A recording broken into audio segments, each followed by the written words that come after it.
Bienvenue dans ce podcast dédié aux mamans solo. Parce que la vie d'une femme, de plus maman solo, est semée d'embûches, mais aussi que la société nous contraint à un rythme alliant stress et frustration et toute autre difficulté émotionnelle, il est difficile de prendre soin de soi. Mais déjà, faut-il comprendre pourquoi il est important de s'écouter avant que le corps ne donne une alerte, voire un grand stop qui remet tout en question. En ce mois de décembre, j'ai choisi de créer des épisodes dédiés au comment prendre soin de soi en tant que femme et maman solo. Mes invités vont vous partager des clés, des ressources, des pratiques de bien-être qu'elles ont mises en place dans leur quotidien afin de ne plus se sentir épuisées, d'avoir le moral à zéro et tout simplement remettre leur corps en priorité, donc une meilleure santé.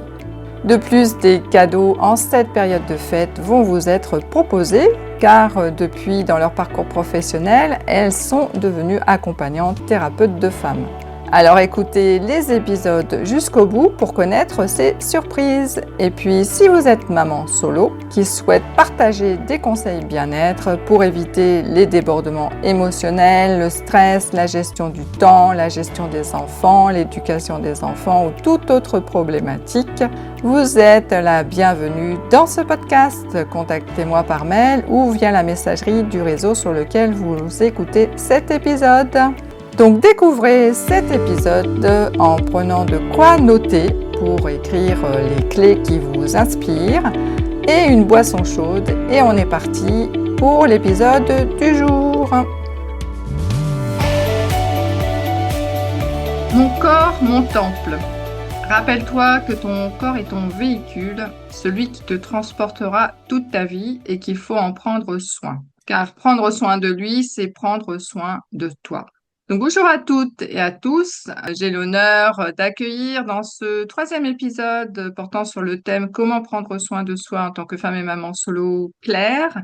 Claire qui va nous partager les moments un peu déclencheurs de prise de conscience qu'elle allait trop loin et comment elle a réussi à se reconnecter à l'essentiel. Elle va partager les ressources qui sont des inspirations pour vous qui nous écoutez, car vous seuls savez ce qui vous correspond. Ce sont bien sûr des idées que vous pouvez explorer, tester et vous-même trouver une ressource qui va vous faire du bien, créer vous-même peut-être une routine ou un moment du prendre soin de vous. Après ces petits mots d'introduction qui sont quand même importants à rappeler, je laisse la parole à Claire. Donc merci Claire d'avoir répondu à mon invitation de participer à ces épisodes spéciaux du mois de décembre. Donc, comment vas-tu depuis le mois dernier, puisque tu es intervenue dans le podcast pour partager ton parcours et tu reviens donc en tant que sur le comment prendre soin de soi. Alors, comment vas-tu? Oui, bonjour Sophie, bonjour à toutes et tous. Eh ben ça va bien, je suis ravie d'être de nouveau là. Je te remercie beaucoup de m'avoir invitée à parler cette fois de ma casquette de thérapeute ou accompagnante. C'est effectivement une autre casquette de moi et ouais, je suis ravie d'avoir l'opportunité d'en parler et de partager ce qui m'a amenée à aller vers ça et puis peut-être voilà aussi des idées pour d'autres, pour qu'elles puissent aussi se ressourcer, se faire du bien et prendre soin d'elles. Alors, pour toi, ça veut dire quoi, justement, prendre soin de soi? Alors, prendre soin de soi, c'est déjà s'écouter, écouter ses besoins. Et là-dessus, c'est vrai que pour moi, c'est beaucoup écouter son corps, en fait, parce que notre corps ne nous ment pas. Parfois, on peut se raconter des histoires. Notre mental est très fort pour ça. Donc, il tourne un peu en boucle.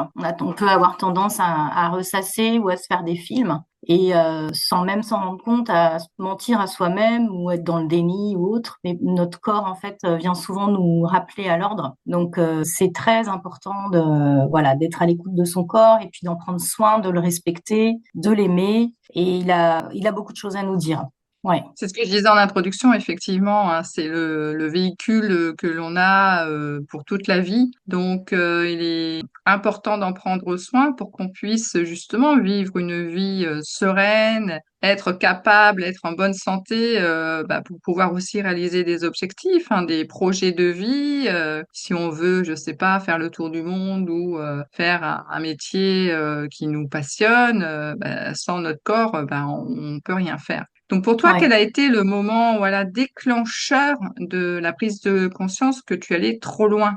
Justement, que ton corps te disait stop. Alors en fait, je sais pas si j'ai eu un moment déclencheur parce que, ou alors j'en ai eu plusieurs, mais ça a été un long chemin. Et d'ailleurs, je suis toujours en chemin, hein. Moi, je continue en permanence à me former parce que déjà, je suis curieuse et puis j'ai envie d'évoluer toujours et j'aime apprendre, etc.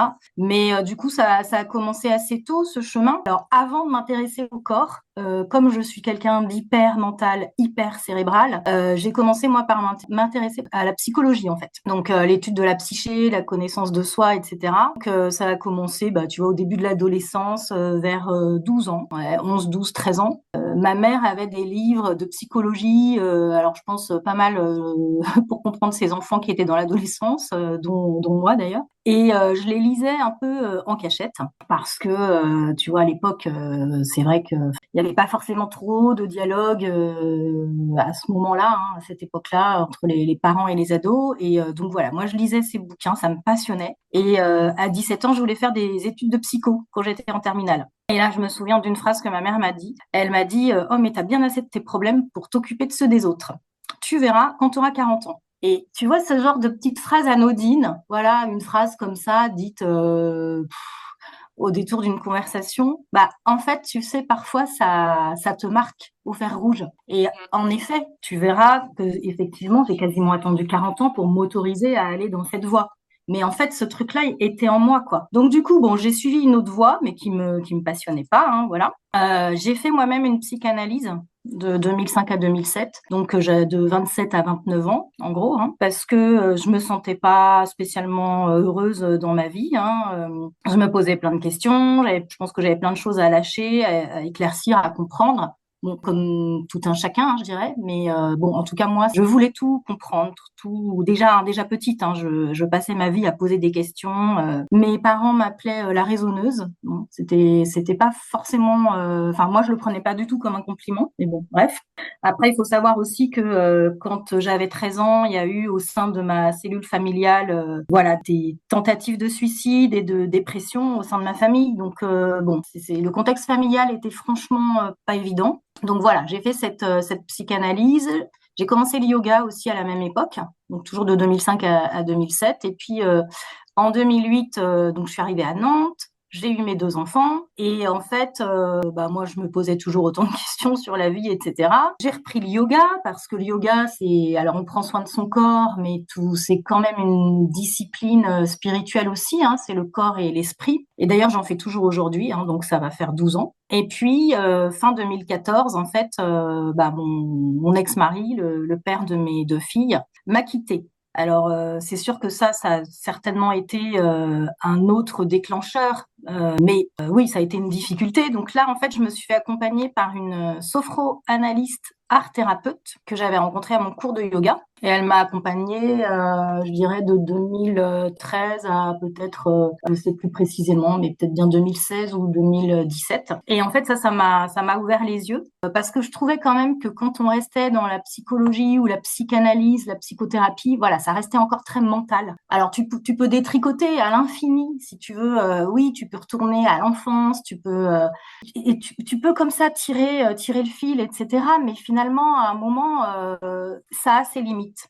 Et du coup, là, j'ai découvert cette discipline qui est la sophroanalyse et qui va aussi chercher dans le corps et qui est donc une discipline psychocorporelle. Et là, ça m'a ouvert les yeux, ça a ravivé en fait ce désir que j'avais déjà de faire ce métier, le métier en fait d'aider les autres. En fait, c'est ça aussi dont j'avais envie. Et du coup, en 2015, j'ai trouvé ma formation. J'ai découvert en fait, alors c'était à l'Institut européen de sophroanalyse, l'IESA, et j'ai débuté ma formation en sophroanalyse en 2016. Voilà. Et donc j'ai été diplômée en 2020. Donc ça a quand même duré un certain temps. En même temps, du coup, j'ai aussi eu le diplôme de sophrologue, j'ai obtenu en 2019 et celui de sophroanalyste en 2020. Il faut savoir que c'était quand même plusieurs années de formation et puis j'accompagnais déjà des personnes dès 2007 et puis on avait un mémoire à faire avec tout un plan thérapeutique, déjà toute une analyse pour nous-mêmes et puis aussi pour la personne qu'on accompagnait. Donc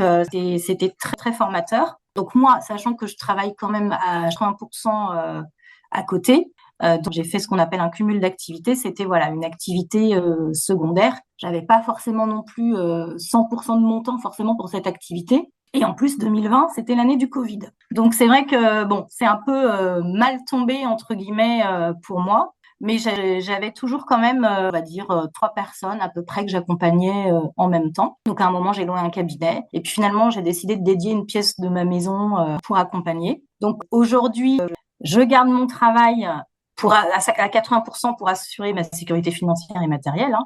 Et le reste du temps, j'essaye voilà développer cette activité qui me tient vraiment à cœur. Et puis tout au long de l'année 2024, enfin même depuis novembre 2023 jusqu'à aujourd'hui, je me suis formée aussi aux soins énergétiques et spirituels. Donc avec une base de Reiki. Donc c'est le Reiki Shambhala. Donc je suis également maître Reiki. Ça veut dire que je peux moi-même donner des soins Reiki. Et donc, en fait, plus ça va, plus je vais vers le corps. Parce que j'ai commencé avec la sophroanalyse, qui était quand même encore très analytique. Après, la sophrologie, pour aller quand même plus dans le corps.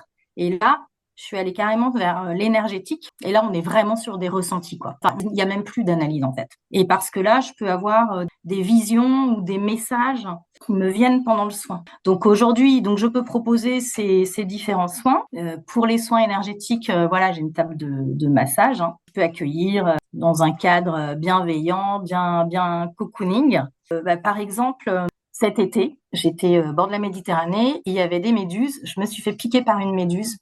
Donc c'est franchement ça arrive d'un coup et c'est quand même hyper fort, ça te lance, c'est vraiment une brûlure. Et en fait j'ai pratiqué un auto-soin sur moi. 5 minutes après, je n'avais plus rien. Je n'avais même plus de traces de brûlure, j'avais plus rien et je sentais plus rien. Donc voilà, aujourd'hui ça m'accompagne et ça m'aide. Alors évidemment, hein, c'est pas non plus une baguette magique, mais en tout cas c'est un accompagnement et c'est aussi une manière d'être quoi. Je sais pas comment dire ça. Mais c'est aussi, t'en remets aussi au divin, quoi. Je sais pas comment te dire, mais il y a une espèce de Oui, connexion avec le divin, en fait. Et oui. dans ces cas-là, tu deviens, tu es un canal, en fait. Et simplement, l'énergie, elle passe à travers moi, tout simplement. Voilà, j'ai pas de pouvoir magique, hein, mais je permets à l'énergie de passer et il se passe ce qui doit se passer et ce qui est bon pour la personne. Voilà, à partir du moment où on le fait, c'est l'intention aussi qui compte. Donc on peut le faire pour soi-même et on peut aussi le faire pour d'autres et même du coup à distance parce que l'énergie, elle est hors temps, hors espace, quoi. Merci pour toutes ces pratiques que toi tu as acquises, dont tu t'es formé. Mais j'aimerais revenir sur toi. Quelle est la première action que tu as faite pour toi pour te sentir en fait bien, puisque tu te posais plein de questions. Donc tu as parlé du yoga. Oui. Donc c'est une pratique voilà qui est connue maintenant, hein, qui est pratiquée par un grand nombre. Mais qu'est-ce que ça t'a fait comme bien? Comment toi tu as pris soin de toi en fait au cours de toutes ces années? Alors, le yoga, c'est vrai que c'est une pratique super. Moi, ce qui me fait surtout aussi du bien, c'est le fait d'être relié aux autres. Par exemple, je sais que beaucoup de personnes pratiquent le yoga seul et c'est top. Mais moi, je sais que j'aime le faire en groupe parce que ce qui est important pour moi, c'est d'être aussi relié avec les autres. Donc, je dirais que finalement, aujourd'hui, en tout cas, moi, ce qui me fait le plus de bien, c'est tous les moments de reliance. Et ça fait quelque temps que je pratique beaucoup les cercles de parole qui me nourrissent et qui me ressourcent. Et par exemple, je vais dans des tentes rouges. Donc ça, ce sont des endroits pour les femmes, et notamment dans celle que propose Émilie, que tu as interviewée précédemment. Voilà. Je vais aussi dans des tentes oranges qui sont mixtes, donc pour les hommes et les femmes, donc super chouette aussi. Et puis alors moi j'habite à Rezé, juste à côté de Nantes, et un samedi par mois, dans un des centres socio-culturels de la ville, il y a ce qu'on appelle une pause parents d'ados, donc le samedi matin de 10h à midi. Donc pour tous les parents d'ados, mais sachant que l'adolescence commence à 10 ans, voire avant, hein, et va jusqu'à 30 ans quasiment. Voilà, on partage autour de nos questions là en tant que parents. On se relie aussi en tant qu'être humain, quoi, au-delà même de la parentalité. Mais et c'est accompagné par eh bien aussi une thérapeute psychocorporelle. Et donc ça est plus l'animatrice du CSC, du Centre socioculturel. Donc ça, je sais que moi, ça me nourrit aussi beaucoup. Voilà, d'entendre parler les autres, d'entendre les témoignages et puis de témoigner à mon tour. Tout ça, c'est du partage. Et puis, j'ai commencé, alors je crois que c'était en 2018 ou peut-être 2017 aussi, à suivre l'enseignement des 13 mères originelles. Donc ça, c'est une tradition amérindienne. En fait, chaque mois, il y a une gardienne qui nous éclaire sur un enseignement autour de la vérité, que ça soit écouter la vérité, dire la vérité, apprendre la vérité, célébrer la vérité, etc. Et en fait, c'est autour de la nouvelle lune. Donc, chaque mois, on se réunit. Alors là, effectivement, c'est plutôt des femmes. Ça pourrait très bien être ouvert aux hommes aussi, hein. Alors, ça se passe autour du livre de Jamie Sams qui s'appelle Les 13 mères originelles. Et donc, chaque mois, il y a un petit poème, un conte, et puis une explication du conte. Donc, on lit ensemble, et puis on fait aussi un cercle de parole où chacune témoigne de ce qu'elle a pu vivre sur le mois précédent avec la gardienne précédente. Et puis, on va se nourrir des énergies que nous apporte la nouvelle gardienne, en fait, pour le mois à venir. Donc, c'est les 13 mères originelles pour 13 mois. Il y a 13 lunes, en fait, dans une année. Et ça, c'est aussi, ça me nourrit. J'ai énormément appris et puis partagé dans tous ces cercles. Ça, je recommande vivement, notamment quand si on peut se sentir un peu seul ou isolé, bah, le fait de se relier, même si c'est une fois par mois, bah ouais, mais c'est un rendez-vous qui revient et c'est vraiment super enrichissant, quoi. C'est vraiment très chouette. Donc, mais est-ce Mm. que, puisque tu as fait des formations en tant que sophrologue, sophroanalyste, donc tu t'es fait accompagner pour la sophroanalyse, mais pour la sophrologie, est-ce que tu pratiquais aussi, tu avais des techniques de respiration qui t'apportaient du bien, ou en fait, t'es passé tout de suite à la sophroanalyse parce qu'il te manquait justement la partie peut-être plus intériorité ou... Non, en fait, non, c'est l'inverse. Comme je disais, comme j'étais très cérébrale, je suis partie de la sophroanalyse. Moi, il fallait que que j'analyse tout, que je décortique tout, je voulais tout comprendre. Et c'est au contraire. Mais de toute façon, je pense que moi, j'étais obligée de passer par là. J'aurais pas pu aller directement vers la sophrologie ou l'énergétique. C'était trop éloigné de moi. Je veux dire, j'étais quelqu'un d'hyper cartésien. Enfin, vraiment, c'est pour ça que, enfin, les gens qui me connaissent savent que si moi je dis que les soins ça fonctionne, ben, ils me croient parce qu'ils disent oh là là, ben, toi dis donc, toi t'étais quand même assez éloigné de ça. Et oui, en fait, c'est pour ça que le chemin a été long et qu'il n'est pas fini en fait, hein. Il sera voilà, c'est le chemin de toute une vie.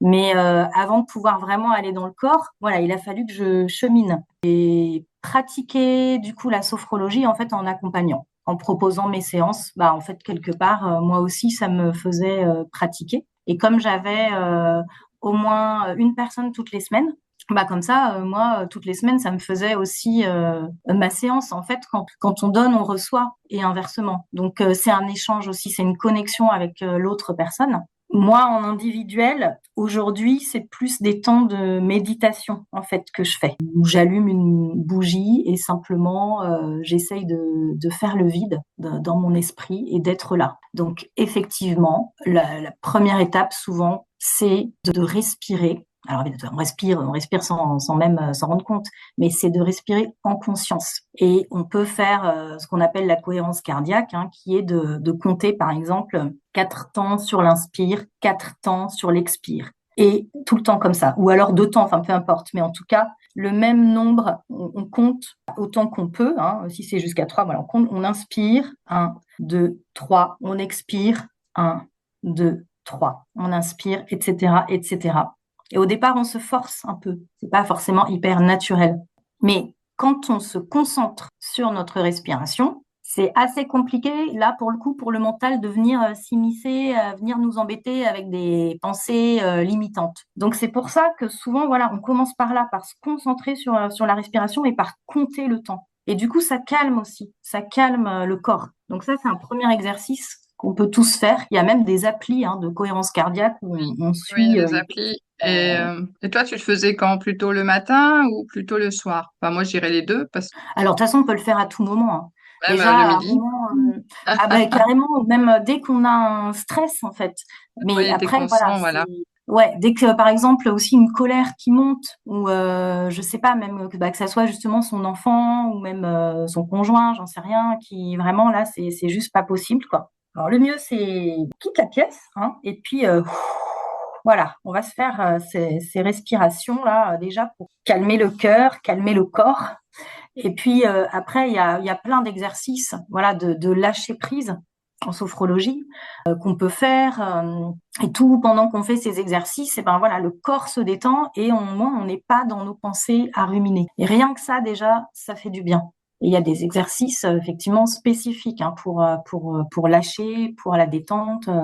Et donc ensuite, quand on a bien intégré tout ça, là on peut aller sur des temps plus méditatifs, contemplatifs en fait, hein. Du coup, on arrive plus facilement à lâcher le mental et on se connecte. Alors là, c'est là que peuvent venir des visions, des messages ou autres. Et si les pensées reviennent, c'est pas grave. On imagine que c'est des nuages qui passent dans le ciel. Bon, ok, je pense, tiens, il y a ma liste de courses, machin. Ok, bon bah très bien, je pense à ma liste de courses. Allez, bon bah je la laisse passer. Allez, au revoir ma liste de courses. Je repenserai à toi plus tard. Là, pour l'instant, c'est pas grave en fait. Voilà, et c'est vraiment on accueille en fait. C'est accueillir sans jugement. Déjà, aucun jugement. Et puis aussi, en sophro, l'idée, c'est toujours de se faire du bien, jamais de se faire mal. Donc, s'il y a des tensions dans le corps, c'est pareil, on accueille. On ne va jamais forcer le corps. S'il y a des exercices qui sont douloureux, on respire toujours, voilà, on met de la place avec la respiration. Et peut-être avec le temps, ça va lâcher, voilà, tranquillement. Mais on accueille. C'est vraiment, et puis on met de l'amour inconditionnel sur les parts de soi qui souffrent. Donc, si c'est dans le corps, eh bien, on met de l'amour inconditionnel sur la partie de notre corps qui souffre. Mais ça peut être aussi, le cœur, hein. Le cœur qui souffre pour X raisons, hein, ou une part de nous, une part blessée. Et c'est aussi, voilà, mettre de l'amour sur cette part, l'accepter telle qu'elle est et voir l'embrasser quoi, au sens propre, la prendre dans ses bras.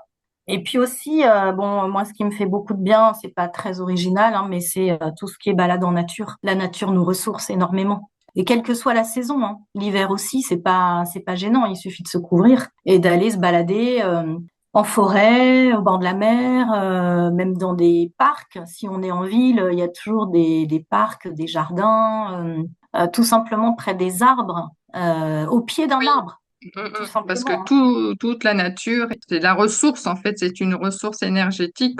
On vient au sein de la nature pour aussi se libérer de ce qui nous encombre, mais aussi reprendre de l'énergie naturelle en fait avec les éléments de la Ouais, nature, donc les tout à fait. arbres, la mer, la Mmh. terre, le vent, voilà, Ouais, tout ce carrément. qui est naturel. Ouais, la méditation, les balades en forêt, qu'est-ce qui Oui, te alors fait ce du moment bien, dans la justement? nature, là, quand justement tu parles du vent, tu sais, en fait, à un moment, mais pas très, il y a pas très longtemps, voilà, je me sentais assez seule. Bon, voilà, ça peut arriver, hein. Et justement, j'étais dehors, je faisais le vide un peu, et en fait, j'entendais à ce moment-là le vent dans les feuilles parce qu'il y avait des arbres autour de moi. Et en fait, là, je me suis dit, mais je suis pas seule en fait. Il y a le vent. Enfin, ça paraît complètement dingue parce que le vent, voilà. Mais n'empêche. Enfin, je veux dire que je sais pas comment dire. Mais même quand on se croit, de toute façon, on n'est pas seul. On n'est jamais seul. On est tous reliés les uns aux autres, même si on le voit pas. Mais parfois, voilà, on se sent quand même seul. Ça peut arriver. Bon. Eh bien, Dans la nature, on s'aperçoit qu'il y a tout le temps plein de bruit, tu vois, rien que entendre le vent dans les feuilles, bah oui, l'arbre, il est vivant. Tu sais pas, tu peux entendre les petits oiseaux. Par terre, ça grouille d'insectes, des fourmis, etc. Donc, la nature, elle est incroyable pour ça, en fait. On peut se relier vraiment à tout, quoi, dans la nature. Il y a tout un peuple, quoi. C'est vrai que ça me fait penser, là, comme toi, tu dis, j'entendais le vent, mais moi, en fait, quand je me balade, je regarde toujours à gauche, à droite, parce qu'il y a que là où on peut voir, bon, par terre, on peut voir aussi, oui, comme tu dis, il y a des animaux, mais on les voit, les insectes, on les voit un peu moins. Ouais. Mais il suffit de regarder un peu ce qui se passe effectivement dans les arbres, les oiseaux. Bah, nous, Mm. on est bien gâtés parce qu'on a l'herbe. Enfin, toi, t'as la Sèvre, du coup, à arroser. Oui. Et une fois, je voyais du mouvement dans l'arbre et je me dis, c'est quoi?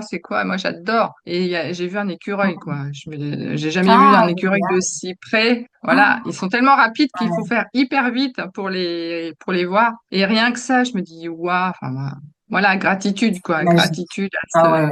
à ces moments présents, parce qu'il faut vraiment rester dans le moment aussi présent, justement Oui. pour ne pas faire travailler le mental, c'est de vivre les moments présents Ouais. aussi. Et Voilà, je si te on laisse est continuer. chez soi, bah, rien que allumer une bougie et regarder la flamme, parce qu'on n'a pas tous forcément la possibilité de faire un feu, on n'a pas tous une cheminée, mais Non. on peut tous allumer une bougie ou plusieurs, et ça c'est assez magique aussi. Mm. On peut rentrer en état méditatif hein, juste en regardant une Ouais, bougie. ouais, ouais. Oui, oui, il y a des méditations à la bougie, ouais. Voilà, est-ce qu'on a fait le tour? Moi, j'aimerais bien, mais de savoir ce qu'est vraiment la sophroanalyse. Sophroanalyse.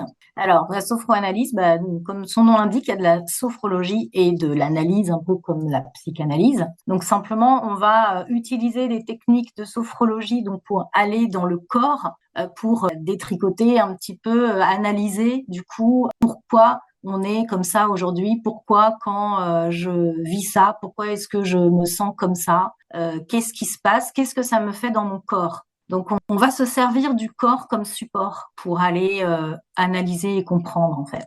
C'est ça la différence avec la psychanalyse, la psychologie. C'est que là, on va vraiment travailler avec le corps. Il y a des mouvements, est-ce qu'il y a, où on Alors, reste non, assis, ou on est les comment? mouvements, ça va rester pour les séances de sophrologie. Là, oui, on peut faire des mouvements. Alors, enfin, en sophroanalyse, la personne n'est pas forcément statique, mais enfin, c'est elle en fait qui va, en fonction de ses ressentis, qui va quelque part bouger ou pas. Alors oui, il peut y avoir des positionnements, mais ça va pas être des exercices. On va pas être dans des exercices corporels. Ça va être plutôt, on va être vraiment sur l'écoute des ressentis. Sur les ressentis, oui, c'est ça. Ok. Ouais, ouais, ouais. Mais là, quand tu ressens, bah, quand il se passe ça, tu sens comment? Bah, je suis en colère. Oui, mais alors, et comment elle est cette colère? C'est où dans ton corps? Et qu'est-ce que tu ressens? Et si tu devais lui donner une forme, ça serait quoi?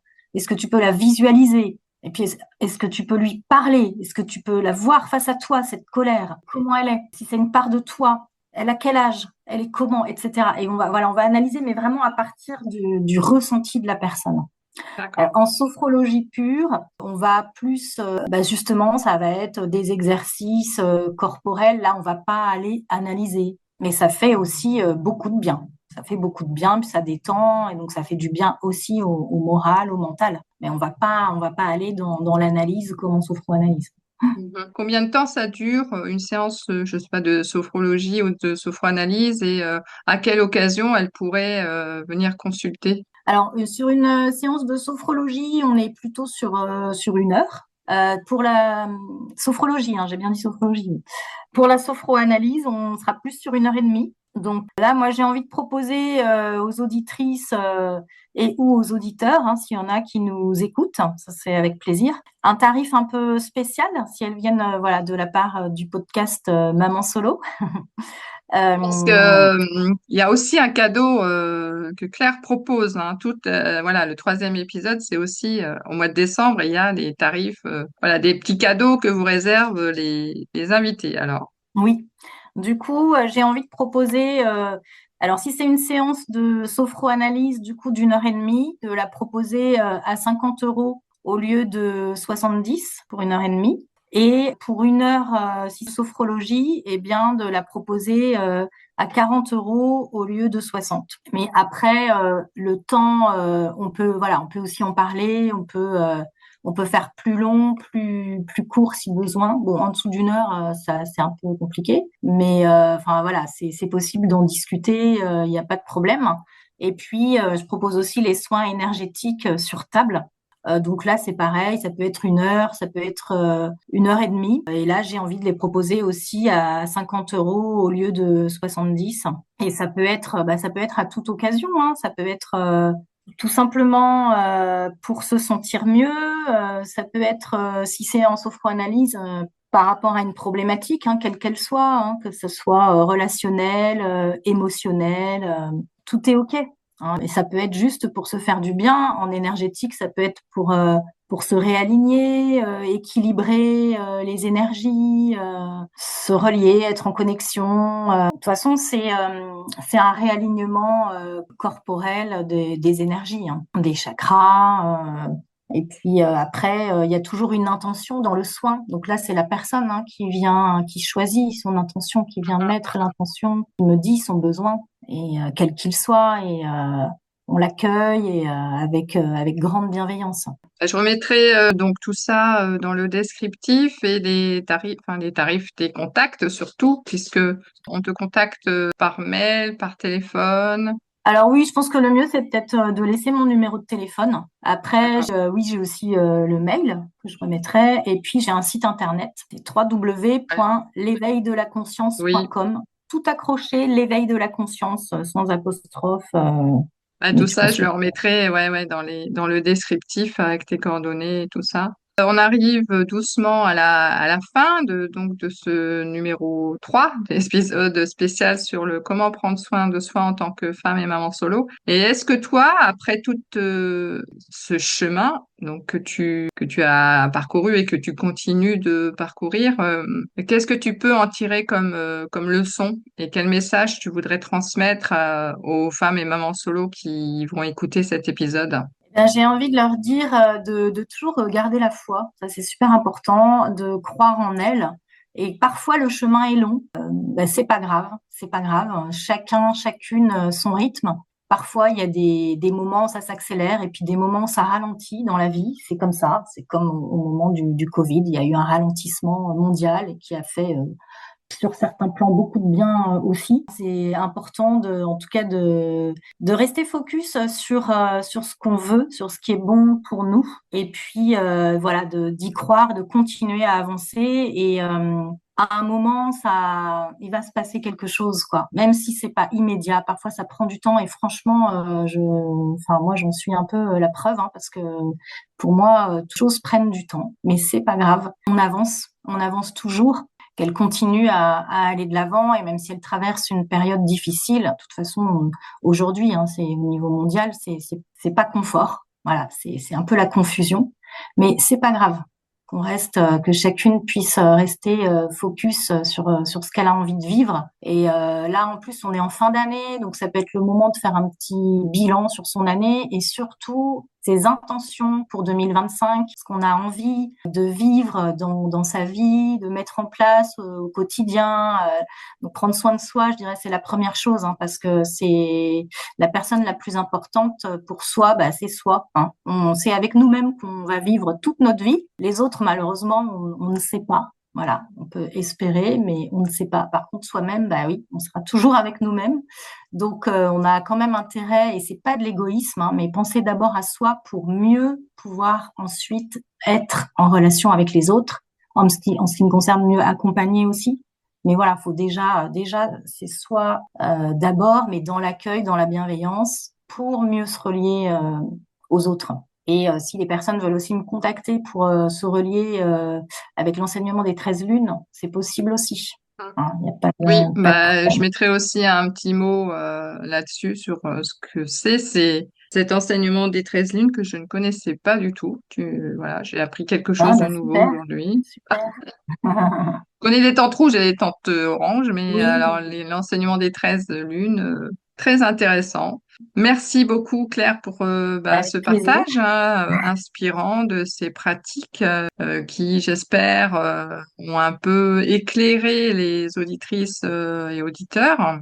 Et Oui, moi, le mot de la fin, c'est effectivement prenez soin de vous, car personne ne le fera à votre place. Et comme le disait Claire, vous êtes la personne la plus importante de votre vie. Et puis, surtout en cette fin d'année, prendre soin de soi devient très important oui, dans ce monde un peu chaotique et c'est ça. C'est vital. Mais voilà, ça va faut aller. Ça va. rester optimiste.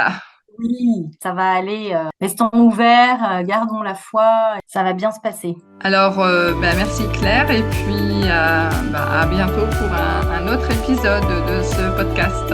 Merci Sophie. Merci à toutes et tous.